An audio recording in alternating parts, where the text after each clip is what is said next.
চাপ সৃষ্টি করে আমাদেরকে ভারতে খেলাতে বাধ্য করা যাবে না।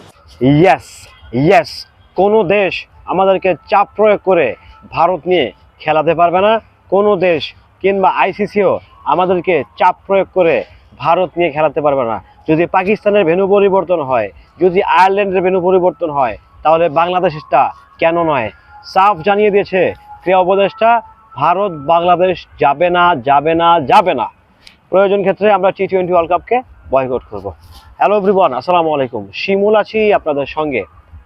ক্রিকেট নিয়ে একটা একটা তালমাটাল ব্যবসা চলছে, বিশেষ করে বাংলাদেশে। আপনারা অবগত আছেন বাংলাদেশের ক্রিকেট, বিশেষ করে ভারত যাবে কি যাবে না, এর একটা টানটান উত্তেজনা চলছে। বাট তার ফাঁকে কিছুক্ষণ আগেই প্রেস ব্রিফ করলেন আমাদের ক্রীড়া উপদেষ্টা আসিফ। উনি পাশাপাশি আইন উপদেষ্টা।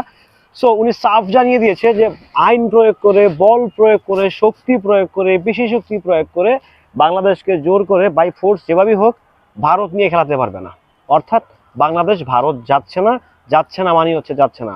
প্রয়োজন ক্ষেত্রে বিশ্বকাপ থেকে সরে দাঁড়াবে বাংলাদেশ, তারপরেও বাংলাদেশ ভারত যাবে না। This is great decision, this is great decision. আমাদের ক্রীড়া উপদেষ্টা যে ডিসিশন, মানে ক্রীড়ামন্ত্রী সোজা হিসাব, উনি যে ডিসিশনটা নিয়েছেন যে ভারত যাবে না বাংলাদেশ, মানে যতই আপনি বল প্রয়োগ করেন, আপনি যতই আইন প্রয়োগ করেন, যতই আপনি যতটাই প্রয়োগ করেন না কেন, প্রয়োজন ক্ষেত্রে বাংলাদেশ টি-20 ওয়ার্ল্ড কাপের পয়েন্ট ছেড়ে দিবে। বাট তারপরেও কিন্তু ভারত গিয়ে খেলবে না। দেখেন কতটা ক্লিয়ার এবং কি বাংলাদেশ কতটা শক্ত অবস্থান করতেছে।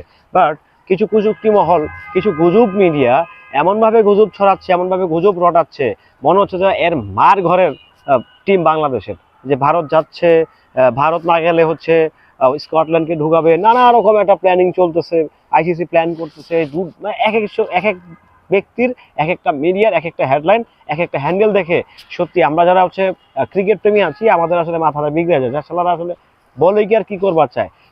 সেই জায়গা থেকে একটা জিনিস স্পষ্ট হইলো যে আর যাই হোক বাংলাদেশ ভারত গিয়ে ক্রিকেট খেলবে না, ব্যাপারটা একদম পরিষ্কার। বাংলাদেশের কিছু হলুদ সাংবাদিক আছে যারা ক্রিকেট নিয়ে কথা বলেন, তাদেরকে দেখলেই মনে হয় যে ভারতের দালাল মানে চাটুকারিতা করছেন। সো চাটুকারিতা করে লাভ নাই। যেহেতু ক্রীড়া মন্ত্রণালয় থেকে একটা শক্ত একটা স্টেটমেন্ট চলে আসছে, তার মানে আমরা ধরে নিচ্ছি যে বাংলাদেশ টি-20 ওয়ার্ল্ড কাপ ভারত গিয়ে খেলবে না। যদি আইসিসি অল্টারনেটিভ ভেন্যু তৈরি করে কিংবা ভেন্যু না দেয়, সেই ক্ষেত্রে বাংলাদেশ যাচ্ছে না মানে যাচ্ছে না, যাচ্ছে না মানে যাচ্ছে না। কোনোভাবেই বাংলাদেশ টি-20 ওয়ার্ল্ড কাপ খেলতে ভারত যাচ্ছে না। এটা তো একটা সোজা সাপটা ব্যাপার না। আপনি মোস্তাফিজকে ছোট করবেন, মোস্তাফিজকে ছোট করা মানে হচ্ছে আপনি আমাকে ছোট করছেন, আমার দেশকে ছোট করছেন, আমার দেশের মানুষকে ছোট করছেন, তাই না? মুস্তাফিজ তো আসলে একজন খেলোয়াড় না, মুস্তাফিজ মানে হচ্ছে ওই সময়টা একটা দেশ। তো সেই জায়গা থেকে আপনি মুস্তাফিজকে ছোট করে কথা বলবেন। এখন বলতেছেন যে সব নিরাপত্তা ঠিক আছে, তাহলে মুস্তাফিজের সময় নিরাপত্তাটা ছিল কোথায় আপনাদের? মুস্তাফিজের সময় আপনাদের ভারতীয় ক্রিকেটারদের বিসিসিআই এর নিরাপত্তাটা ছিল কোথায়, তাই না? তো যত সব ফালতু ডিসিশন, যত সব ফালতু কথাবার্তা, হিসাব পরিষ্কার, কথা পরিষ্কার, হিসাব একদম পানির মতো পরিষ্কার। প্রয়োজন ক্ষেত্রে বাংলাদেশ পয়েন্ট ছেড়ে দিবে, কিন্তু ভারত গিয়ে টি-20 ওয়ার্ল্ড কাপ খেলবে না। কারণ একটা প্লেয়ারের উপরে আঘাত চলে আসলে সেটা দায়ভার কে নিবে? আইসিসি নিবে? নেবার। এবার আইসিসি তো বাংলাদেশের উপরে ফোর্স করতেছে, বাংলাদেশকে প্রেশারাইজ করতেছে, প্রেশার ক্রিয়েট করাচ্ছে বাংলাদেশের উপরে। তো সেই জায়গা থেকে ক্রীড়া উপদেষ্টা যে ডিসিশন নিয়েছে যে আমরা ভারত গিয়ে খেলবো না, ভারত যাবো না, ভারত যাবো না, সো এই কথাটাই অনর, এখনো উনি সেই জায়গায় দাঁড়িয়ে। অর্থাৎ দেখা যাক, সামনে আরো অনেক কিছু বাকি আছে, আর টি-20 ওয়ার্ল্ড কাপের এখনো সময় আছে। সো অনেক সময় অনেক কিছু পরিবর্তন হতে পারে, অনেক সময় ডিসিশন পরিবর্তন হতে পারে। ভালো থাকবেন সবাই, সুস্থ